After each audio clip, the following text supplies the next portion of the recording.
Our YouTube channel future government job Kannada. Friends, Karnataka ಸರ್ಕಾರ ಇಲಾಖೆಯಲ್ಲಿ 750 ಹುದ್ದೆಗಳನ್ನು ಭೂಮಾಪನ ಕಂದಾಯ ವ್ಯವಸ್ಥೆ ಮತ್ತು ಭೂ ದಾಖಲೆಗಳ ಇಲಾಖೆಯಲ್ಲಿ 750 ಹುದ್ದೆಗಳನ್ನು ಭರ್ತಿ ಮಾಡಿಕೊಳ್ಳುತ್ತಿದ್ದಾರೆ. ಈ ಹುದ್ದೆಗೆ ಸಂಬಂಧಪಟ್ಟ ವಿವರಗಳು ಮತ್ತು ಈ ಹುದ್ದೆಗೆ ಯಾವ ರೀತಿ ನಾವು ಓದಬೇಕು ಮತ್ತು ಯಾವ ಬುಕ್ಗಳನ್ನು ಓದಬೇಕಂದ್ಬಿಟ್ಟು ಈ ವಿಡಿಯೋದಲ್ಲಿ ಕಂಪ್ಲೀಟ್ ಗೈಡ್ ಮಾಡ್ತೀನಿ. ಪ್ಲೀಸ್ ವಿಡಿಯೋವನ್ನು ಕೊನೆ ತನಕ ನೋಡಿ. ಹಾಗೂ ಮೊದಲನೇದಾಗಿ ನಮ್ಮ ಯೂಟ್ಯೂಬ್ ಚಾನಲ್ನಲ್ಲಿ ವಿಡಿಯೋ ನೋಡ್ತಾ ಇದ್ರೆ ಪ್ಲೀಸ್ ಸಬ್ಸ್ಕ್ರೈಬ್ ಮಾಡಿಕೊಳ್ಳಿ ಹಾಗೂ ಈ ವಿಡಿಯೋಗೊಂದು ಲೈಕ್ ಮಾಡಿ. ಫ್ರೆಂಡ್ಸ್, ವಿಡಿಯೋವನ್ನು ಸ್ಟಾರ್ಟ್ ಮಾಡೋಣ. ಈ ವಿಡಿಯೋದಲ್ಲಿ ಬಂದು ಭೂಮಾಪನ ಕಂದಾಯ ವ್ಯವಸ್ಥೆ ಮತ್ತು ಭೂ ದಾಖಲೆಗಳ ಇಲಾಖೆಯಲ್ಲಿ ಏನು ಖಾಲಿ ಇರುವ ಹುದ್ದೆಗಳನ್ನು ಭರ್ತಿ ಮಾಡಿಕೊಳ್ಳುವ ನೋಟಿಫಿಕೇಶನ್ ಆಗಿರುತ್ತೆ. ಇದಕ್ಕೆ ಸಂಬಂಧಪಟ್ಟ ವಿವರ ನೋಡೋಣ. ಹುದ್ದೆ ಹೆಸರು ಬಂದು ಮೊದಲನೇ ಭೂಮಾಪಕರು ಹುದ್ದೆ ಹೆಸರು ಬಂದು ಇದು. ಇವರ ವೇತನ ಶ್ರೇಣಿ ಬಂದು 37,500 ರೂಪಾಯಿಯಿಂದ 76,100 ರೂಪಾಯಿಗಳವರೆಗೂ ಇರುತ್ತೆ. ಇದು ಒಟ್ಟು ಹುದ್ದೆಗಳು ಬಂದು 560 ಹುದ್ದೆಗಳಾಗಿರುತ್ತೆ. ಸರಿನಾ?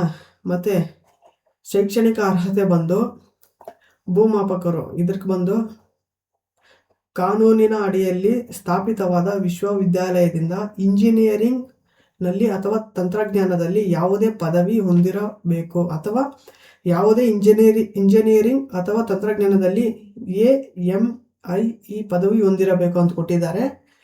ಅಂದರೆ ಇಂಜಿನಿಯರಿಂಗ್ ಮಾಡಿರಬೇಕು ಅಂತ ಕೊಟ್ಟಿದ್ದಾರೆ.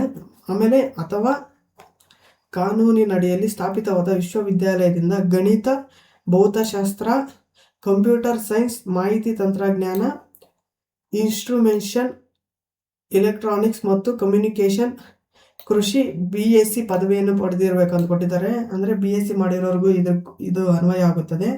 ಅದು ಇಲ್ಲ ಅಂದರೆ ಇನ್ನೊಂದು ಕ್ವಾಲಿಫಿಕೇಶನ್ ಕೊಟ್ಟಿದ್ದಾರೆ, ಅದನ್ನು ನೋಡೋಣ.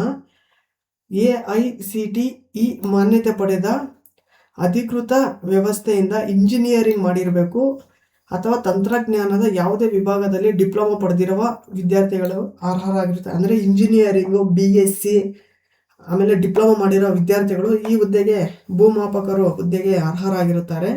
ಓಕೆನಾ ಫ್ರೆಂಡ್ಸ್? ಅದೇ ರೀತಿ ಈ ಹುದ್ದೆಗೆ ವಯೋಮಿತಿ ನೋಡೋದಾದರೆ ಕನಿಷ್ಠ 18 ವರ್ಷ ಆಗಿರಬೇಕು. ಓಕೆನಾ?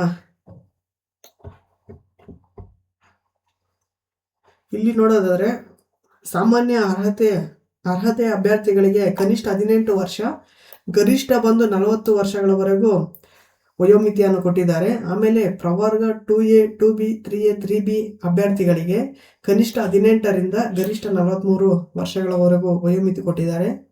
ಮತ್ತು ಪರಿಶಿಷ್ಟ ಜಾತಿ, ಪರಿಶಿಷ್ಟ ಪಂಗಡ ಪ್ರವರ್ಗ 1 ಅಭ್ಯರ್ಥಿಗಳಿಗೆ ಕನಿಷ್ಠ 18ರಿಂದ ಗರಿಷ್ಠ ಬಂದು 45 ವರ್ಷಗಳವರೆಗೂ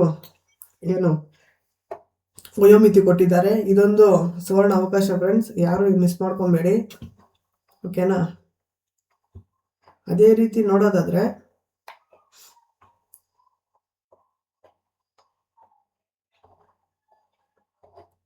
ಆನ್ಲೈನ್ ಅರ್ಜಿ ಸಲ್ಲಿಸುವ ವೇಳಾಪಟ್ಟಿ ನೋಡೋಣ. ಆನ್ಲೈನ್ ಮುಖಾಂತರ ಅರ್ಜಿ ಸಲ್ಲಿಸಲು ಪ್ರಾರಂಭ ದಿನಾಂಕ ಒಂದು 11/7/2026 ಸ್ಟಾರ್ಟ್ ಆಗಿ ಆನ್ಲೈನ್ ಮುಖಾಂತರ ಅರ್ಜಿ ಸಲ್ಲಿಸಲು ಕೊನೆಯ ದಿನಾಂಕ ಬಂದು 7/8/2026 ಕೊನೆಗೊಳ್ಳುತ್ತದೆ.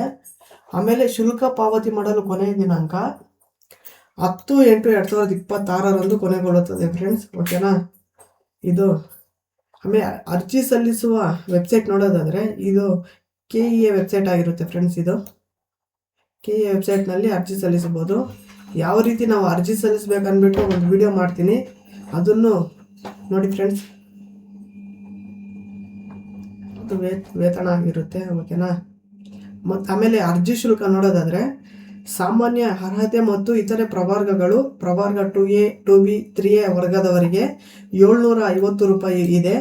ಆಮೇಲೆ ಪರಿಶಿಷ್ಟ ಜಾತಿ, ಪರಿಶಿಷ್ಟ ಪಂಗಡ ಪ್ರವರ್ಗ 1 ಮಾಜಿ ಸೈನಿಕ, ತೃತೀಯ ಲಿಂಗದ ಅಭ್ಯರ್ಥಿಗಳಿಗೆ 500 ರೂಪಾಯಿಗಳವರೆಗೂ ಆನ್ಲೈನ್ ಶುಲ್ಕ ಇದೆ. ಆಮೇಲೆ ವಿಶೇಷ ಚೇತನ ಅಭ್ಯರ್ಥಿಗಳು ಇವರಿಗೆ 250 ರೂಪಾಯಿ ಕೊಟ್ಟಿದ್ದಾರೆ. ಇಲ್ಲೊಂದು ಪಾಯಿಂಟ್ ಆಗಿರುತ್ತೆ, ಇದು ಪಾವತಿಸಿದ ಶುಲ್ಕವನ್ನು ಹಿಂತಿರುಗಿಸಲಾಗುವುದಿಲ್ಲ ಅಂತ ಕೊಟ್ಟಿದ್ದಾರೆ ಫ್ರೆಂಡ್ಸ್. ಓಕೆನಾ? ಮತ್ತು ಪರೀಕ್ಷಾ ದಿನಾಂಕ ವಿವರ ನೋಡೋದಾದರೆ ಶನಿವಾರ 3/10/2026 ಮಧ್ಯಾಹ್ನ 3 ಗಂಟೆಯಿಂದ ಸಂಜೆ 5 ಗಂಟೆವರೆಗೂ ಎಕ್ಸಾಮ್ ಇರುತ್ತೆ ಫ್ರೆಂಡ್ಸ್. ಇದು ಪ್ರಶ್ನೆ ಪತ್ರಿಕೆ ನೋಡೋದಾದರೆ ಪ್ರಶ್ನೆ ಪತ್ರಿಕೆ 2 ನಿರ್ದಿಷ್ಟ ಪತ್ರಿಕೆ ಆಗಿರುತ್ತೆ ಫ್ರೆಂಡ್ಸ್. ಓಕೆನಾ. ಭಾನುವಾರ ಬಂದು 4/10/2026 ಬೆಳಿಗ್ಗೆ 10:30ರಿಂದ 12:30 ಇರುತ್ತೆ.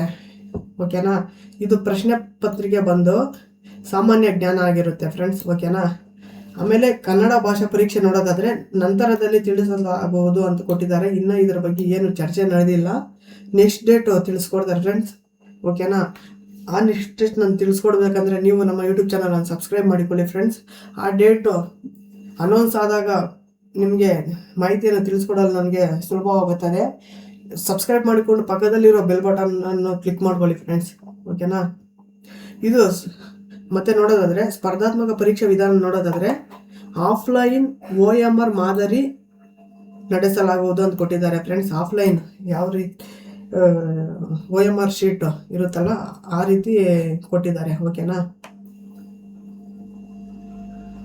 ಮತ್ತು ಪ್ರಶ್ನೆ ಪತ್ರಿಕೆ ನೋಡೋದಾದರೆ 100 ಮಾರ್ಕ್ಸ್ ಟೋಟಲು 100 ಅಂಕ ಇರುತ್ತೆ. 2 ಗಂಟೆ ಅವಧಿ ಇರುತ್ತೆ ಫ್ರೆಂಡ್ಸ್ ಸಾಮಾನ್ಯ ಜ್ಞಾನಕ್ಕೆ ಬಂದು. ಓಕೆನಾ. ಆಮೇಲೆ ಪ್ರಶ್ನೆ ಪತ್ರಿಕೆ 2 ನೋಡೋದಾದರೆ ಇದು 100 ಅಂಕ 100 ಪ್ರಶ್ನೆಗಳು 2 ಗಂಟೆ ಇದಕ್ಕೂ ಇರುತ್ತೆ. ಪ್ರಶ್ನೆ ಪತ್ರಿಕೆಯಲ್ಲಿ 1 ನೋಡೋದಾದರೆ ಪ್ರಚಲಿತ ಘಟನೆ ಸಾಮಾನ್ಯ ಜ್ಞಾನ, ಪ್ರಚಲಿತ ಘಟನೆ ಸಂಬಂಧಿಸಿದ ಸಾಮಾನ್ಯ ಜ್ಞಾನದ ವಿಷಯಗಳು, ದೈನಂದಿನ ಗ್ರಹಿಕೆಯ ವಿಷಯಗಳು, ಭಾರತದ ಸಂವಿಧಾನದ ಸ್ಥೂಲ ನೋಟದ ವಿಷಯಗಳು, ವಿಶೇಷವಾಗಿ ಕರ್ನಾಟಕಕ್ಕೆ ಸಂಬಂಧಿಸಿದ ಭಾರತದ ಇತಿಹಾಸ. ಇದು ಇಂಪಾರ್ಟೆಂಟ್ ಆಗಿರುತ್ತೆ ಫ್ರೆಂಡ್ಸ್. ಓಕೆನಾ. ಇದು ಮೇನ್ ಇಂಪಾರ್ಟೆಂಟ್ ಇದು.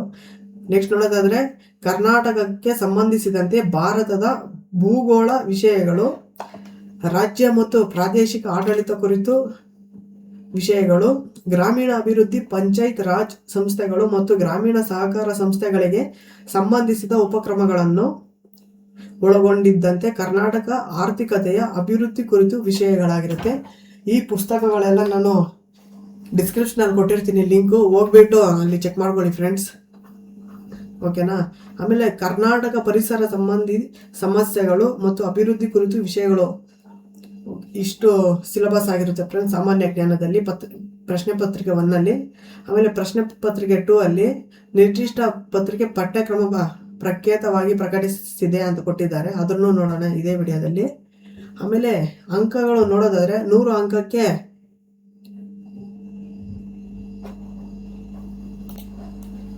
ಇಲ್ಲಿ ಅಂಕಗಳು ನೋಡೋದಾದರೆ ಸ್ಪರ್ಧಾತ್ಮಕ ಪರೀಕ್ಷೆಯಲ್ಲಿ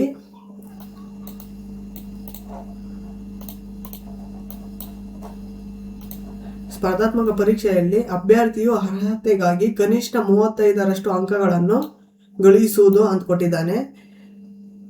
ಅಂದರೆ ಇಲ್ಲಿ ನೀವು 100ಕ್ಕೆ 35 ಅಂಕ ಪಡ್ಕೊಬೇಕು. 2 ಸಬ್ಜೆಕ್ಟಿಂದ ನೀವು 35 ಅಂಕ ಪಡ್ಕೊಂಡ್ರೆ ಇಲ್ಲಿ ನೀವು ಈ ಜಾಬ್ಗೆ ಎಲಿಜಿಬಲ್ ಆಗಿರ್ತೀರಾ ಅಂತ ಕೊಟ್ಟಿದ್ದಾರೆ ಫ್ರೆಂಡ್ಸ್. ಓಕೆನಾ. ಮತ್ತು ಋಣಾತ್ಮಕ ಮೌಲ್ಯಮಾಪನ ನೋಡೋದಾದರೆ 0.25 ಅಂಕಗಳನ್ನು ಕಳೆಯಲಾಗುತ್ತದೆ. ಅಂದರೆ ನೀವು ಒಂದು ಪ್ರಶ್ನೆ ಆನ್ಸರ್ ಮಾಡಿ ಇನ್ನೊಂದು ಪ್ರಶ್ನೆ ರಾಂಗ್ ಮಾಡಿದರೆ ರೈಟ್ ಆಗಿರುವ ಪ್ರಶ್ನೆಯಲ್ಲಿ 1 ಅಂಕದಲ್ಲಿ ಅದರಲ್ಲಿ -0.25 ಅಂದರೆ 0.75 ಅಂಕ ನಿಮಗೆ ಅಷ್ಟೇ ಬರೋದು, 1 ಅಂಕ ಬರಲ್ಲ. ಓಕೆನಾ ಫ್ರೆಂಡ್ಸ್. ಇದು ಒಂದು ಮೇನ್ ಪಾಯಿಂಟ್ ಆಗಿರುತ್ತೆ ಫ್ರೆಂಡ್ಸ್.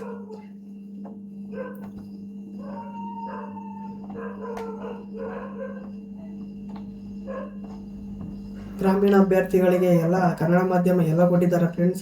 ಅರ್ಹ ವಿದ್ಯಾರ್ಥಿಗಳು ಸದುಪಯೋಗ ಪಡಿಸ್ಕೊಳ್ಳಿ. ಓಕೆನಾ.